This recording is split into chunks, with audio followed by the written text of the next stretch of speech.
Sua glória enche o céu, Sua glória enche minha vida, Senhor. Quão formoso és, Rei do universo, Sua glória enche a terra e enche o céu. Sua glória enche a terra, Sua glória enche o céu, Sua glória enche minha vida, Senhor. Maravilhoso é estar em Tua presença, maravilhoso é poder Te adorar, maravilhoso é tocar em Tuas vestes, maravilhoso é Te contemplar, Senhor. Maravilhoso, maravilhoso é estar em Tua presença, maravilhoso é poder Te adorar, maravilhoso é tocar em Tuas vestes, maravilhoso é Te contemplar, Senhor. Maravilhoso é Te contemplar, Senhor.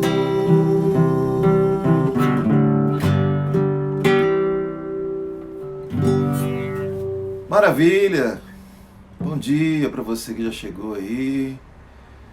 Glorificado seja o nome do Senhor pelo privilégio, gente. É privilégio a gente poder estar na presença dEle. Maravilhoso é estar em Tua presença. A gente cantou aqui agora, não é? Não há lugar mais seguro, não há lugar mais pacificador, não há melhor lugar do que a presença do Senhor. Aí você me diz, mas Ele está presente em todo lugar. Sim, mas nós é que viramos as costas para Ele. A gente não se apercebe, a gente não se liga que Ele está presente em todo lugar e que nós somos 24 horas por dia flagrante para Ele. Os olhos dEle estão sobre todos nós, estamos sendo vistos por Ele, não só aquilo que a nossa pose, né? Nosso melhor ângulo, nosso sorriso do canto de boca que impressiona, não, Ele vê, Ele pesa o nosso espírito, as intenções, as motivações. E é nesse espírito que nós nos associamos aqui, que nós nos reunimos buscando dEle a consciência, sim, da Sua presença, mas também buscando dEle a orientação, buscando dEle a direção, buscando dEle a intervenção, de modo que a nossa vida seja de verdade com o reino de Deus instalado em nós. Ele governando a mentalidade, Ele governando gostos, as afeições do nosso coração sejam todas convertidas, alinhadas a Ele, que aquilo que há em nós, que contamina a nossa percepção dEle, que seja tirada. Jesus disse que bem-aventurados são os limpos de coração, porque eles verão a Deus. E parece que eu já estou começando aqui, disparei a falar, né? Eu queria orar com você, antes da gente conversar especificamente sobre a porção das Escrituras, a porção da Palavra de Deus que a gente tem para tratar nessa manhã, no nosso café da manhã aqui, não é? Enquanto a Sandra está fazendo almoço lá, né, Sandra, na Suíça, a gente está aqui no café da manhã. Então vamos orar? Pai bendito, eu quero Te agradecer, Senhor, imensamente, por mais um dia que o Senhor nos concede, pela noite que o Senhor nos deu, ó Pai, e quero Te pedir, Senhor, que esse dia seja um dia de bênção, seja um dia de vitória, seja um dia que nós vençamos a influência do mundo, as nossas pulsões pecaminosas, a nossa carne, ó Pai, as nossas cobiças perversas, Senhor amado, que o nosso desejo se alinhe, ó Pai, com o trono da graça do Senhor, a fim de que experimentemos a vida com abundância, Senhor. Que a nossa fé seja ativada em Ti nessa manhã, ó Pai, e que Teu Espírito dirija, Senhor, mente e coração. É que eu te peço em nome de Jesus. Amém. Louvado seja o Senhor. Eu queria, a partir de um versículo escrito em João, capítulo 16, versículo 33, a gente tem sempre dito aqui que nossa intenção aqui não é trazer nenhum sermão, não é? Formal e nem um estudo bíblico, mas a gente conversar aqui sobre as verdades do reino de Deus, na nossa caminhada de fé, de modo que isso contribua com a nossa alegria, que isso coopere com a nossa paz, que isso nos fortaleça, nos dê potência para o tranco da existência, para o tranco da vida. E Jesus disse em João capítulo 16, versículo 33, essas coisas vos tenho dito para que tenhais paz em mim. No mundo passais por aflições, mas tende bom ânimo, eu venci o mundo. Obviamente, o contexto que Jesus fala aqui é da sua ida para o Pai, da identidade dele como filho de Deus. Ele é exatamente aquilo que nós jamais conseguiríamos ser, se não é a intervenção dele, mas ele é o padrão para que nós busquemos na nossa existência aqui. E interessante que Jesus diz algo aqui que contraria em muito a proposta religiosa que nós buscamos e que é oferecida aí no mercado, que a gente compra religiosidades, que a gente compra palavras, que a gente compra discursos, que a gente compra moveres, porque a gente, se tem uma coisa que a gente não quer, é o tal do sofrimento, é a tal da aflição.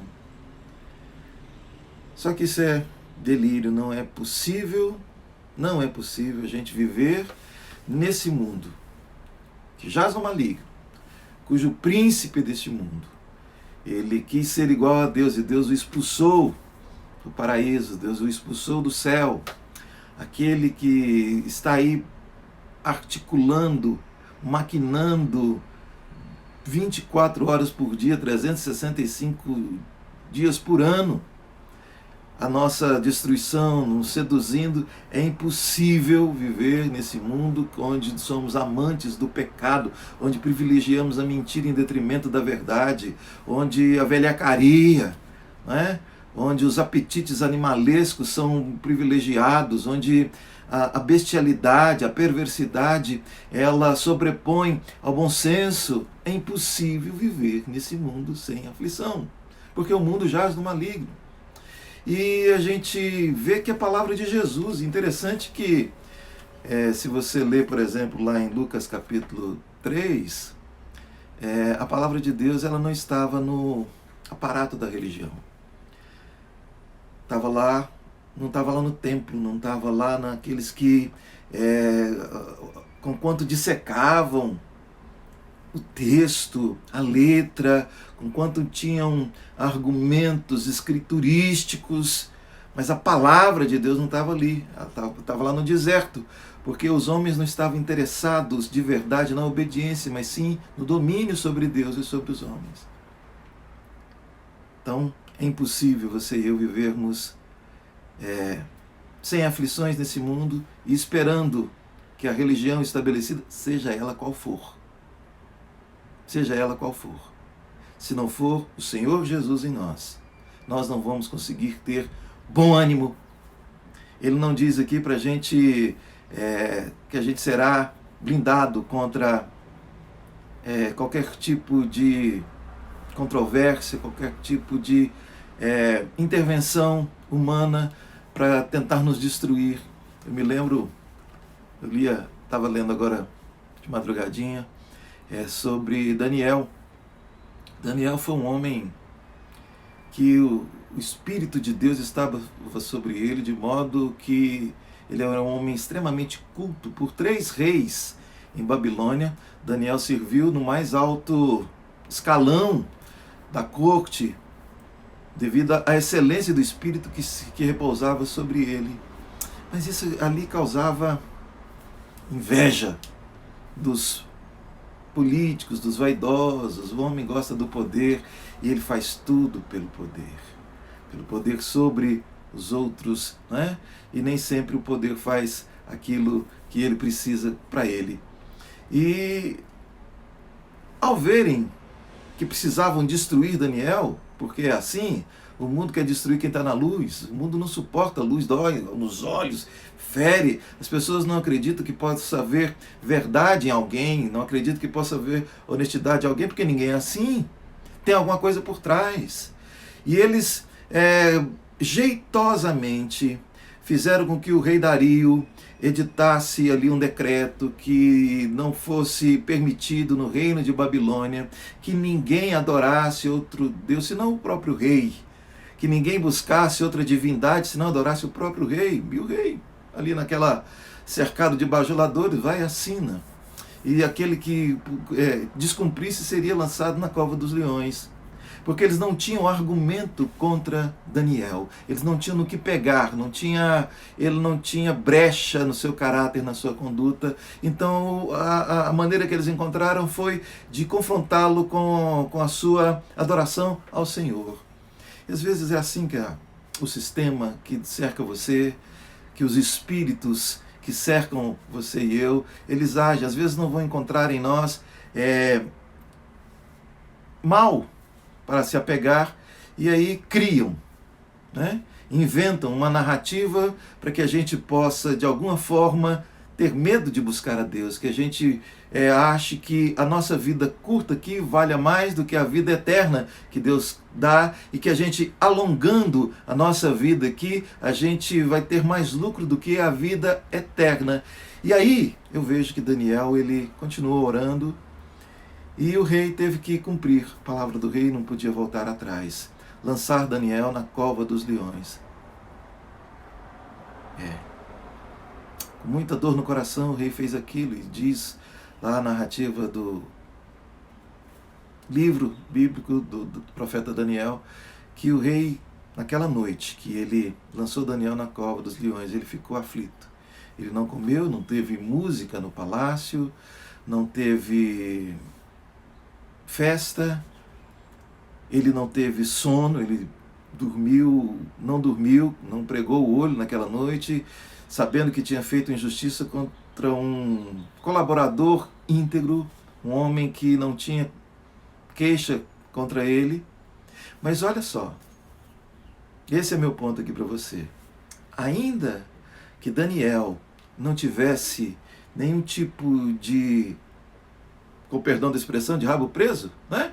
Ele passou por um susto na sua vida. E Deus não impediu de ele ser lançado na cova dos leões. Deus não impediu que ele sofresse uma injustiça homérica.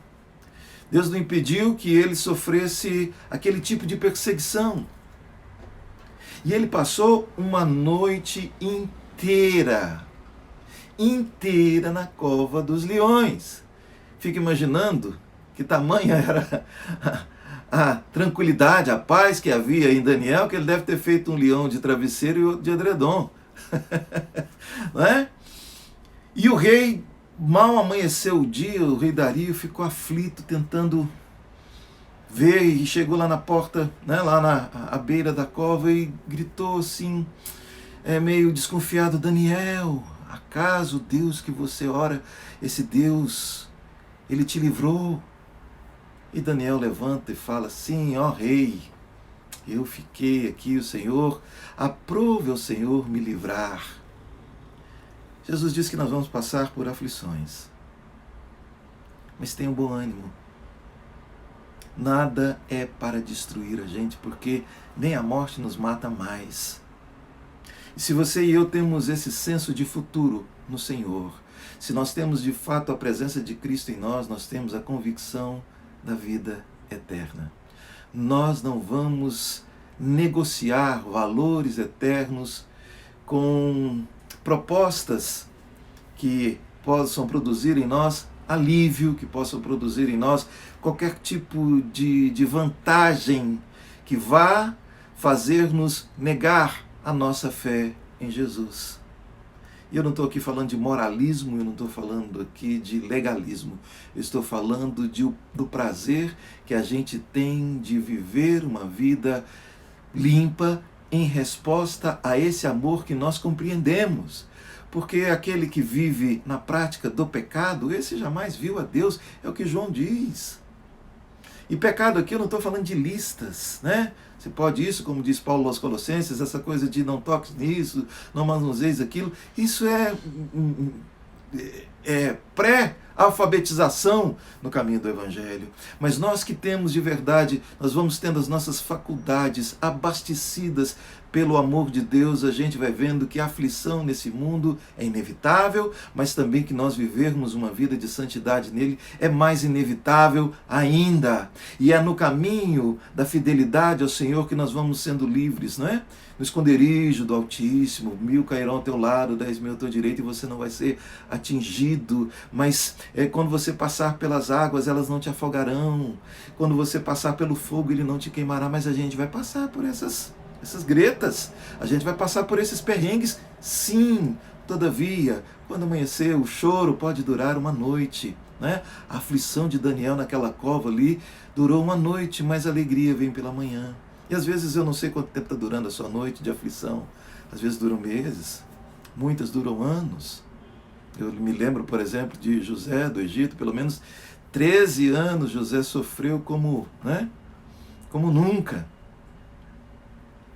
Mas tem uma coisa, tenha um bom ânimo, eu venci o mundo, Jesus disse.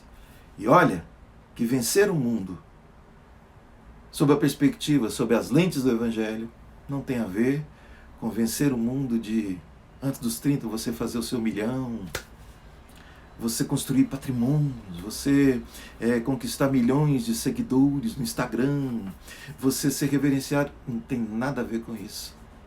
É vencer, segundo o próprio João diz lá, em 1 João capítulo 5, ele diz, a vitória que vence o mundo é a nossa fé. A fé que vai nos fazer caminhar em fidelidade a Deus, não negociando a nossa integridade com Ele a despeito de qualquer cenário de caos ou a despeito de qualquer proposta que possa nos fazer livrar do caminho estreito que a gente vai seguir e eventualmente até das aflições que a gente haverá de passar.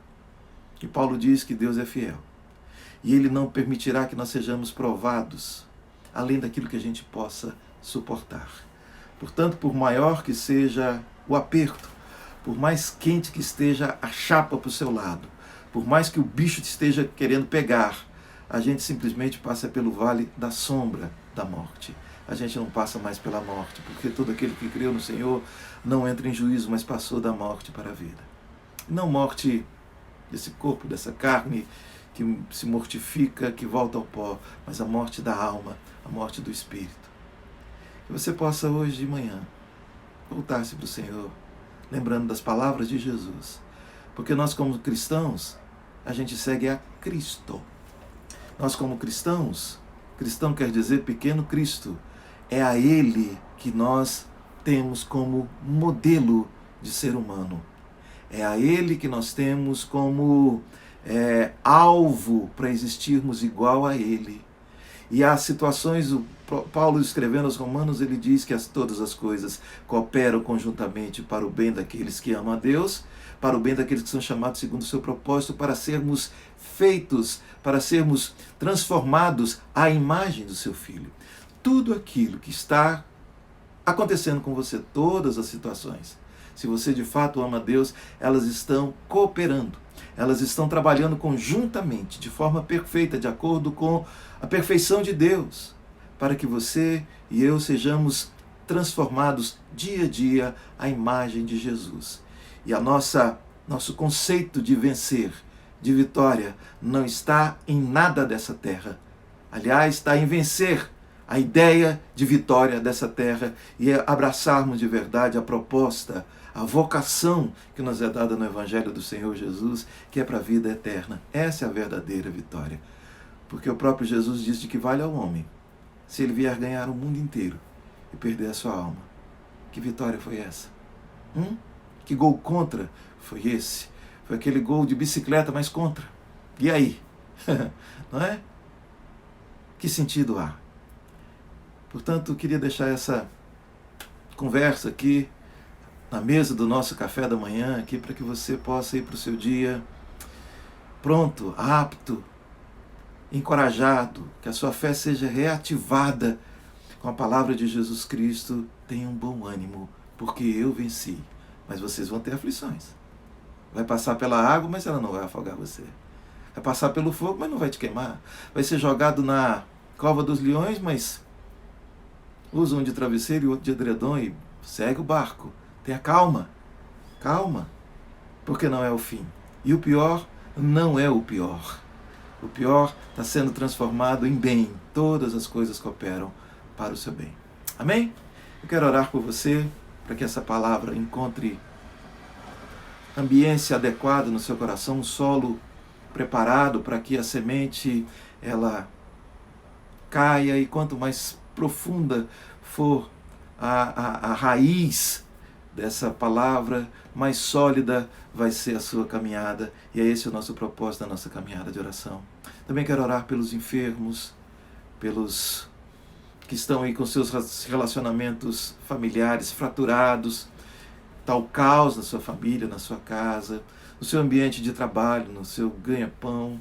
Às vezes até você está até sem ambiente para trabalhar, que o Senhor possa abrir portas, possa trazer para você a provisão. Enfim, nós nos associamos aqui buscando o Pai das Luzes, que de onde provém, de quem provém todas as bênçãos, que Ele venha trazer aquilo de acordo com a sua especificidade, a sua individualidade, a sua necessidade individual, que Ele venha suprir nessa manhã, em nome de Jesus. Vamos juntos orar? Te agradecemos, Senhor, porque nos unimos aqui em oração, ó Pai, crendo que o Senhor nos ouve, crendo que o prazer do Senhor é abençoar os seus filhos, crendo que o prazer do Senhor é nos conduzir, ó Deus amados, intactos para a vida eterna, Senhor. E agora eu quero te pedir, Senhor, que essa palavra tão singela, Deus amado, dessa conversa que tivemos aqui, ela possa produzir, Senhor, as consequências, as implicações, ó Pai, de acordo com a trajetória do teu filho e da tua filha nesse dia, ó Pai. Que estejamos revestidos do bom ânimo, Senhor, esse bom ânimo que é o ambiente adequado para que a nossa fé atue, a fé que atua pelo amor, como diz a tua palavra.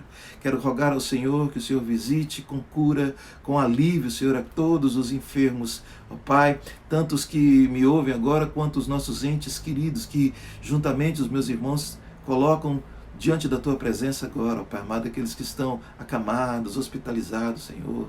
Quero rogar do Senhor que sejam abertas portas, ó Pai, para que o Teu filho, a Tua filha possa ter a provisão na sua mesa, ó Deus amado, na sua casa. Ó Deus, que o Senhor livre o seu filho, a sua filha de todo embaraço, de toda escassez, ó Pai, de toda humilhação de dívida, Senhor. Abençoe nesse dia, Senhor amado, dê disposição, dê inteligência, capacita o teu filho, a tua filha, Senhor. Ó Pai, e quero te pedir também que seja restaurado, Senhor, os relacionamentos, das convivências, Senhor amado, seja em que nível for, familiar, ó Pai amado, no ambiente de trabalho, Senhor, onde o seu filho, a sua filha estiverem, Senhor amado, que ele seja portador da paz, que ela seja, Senhor amado, portadora da sabedoria, Senhor, ó Deus, do amor do Senhor que exala, às vezes, Senhor amado, até no silêncio, e não somente em palavras, Senhor, mas que o Senhor encha, Senhor amado, o caminho do teu filho e da tua filha, Senhor, com a alegria do Senhor, que é a nossa força nesse dia. É que eu te rogo, agradecido desde já, em nome de Jesus. Amém e amém. Que maravilha, gente. Muito obrigado aí pela sua participação nessa terça-feira.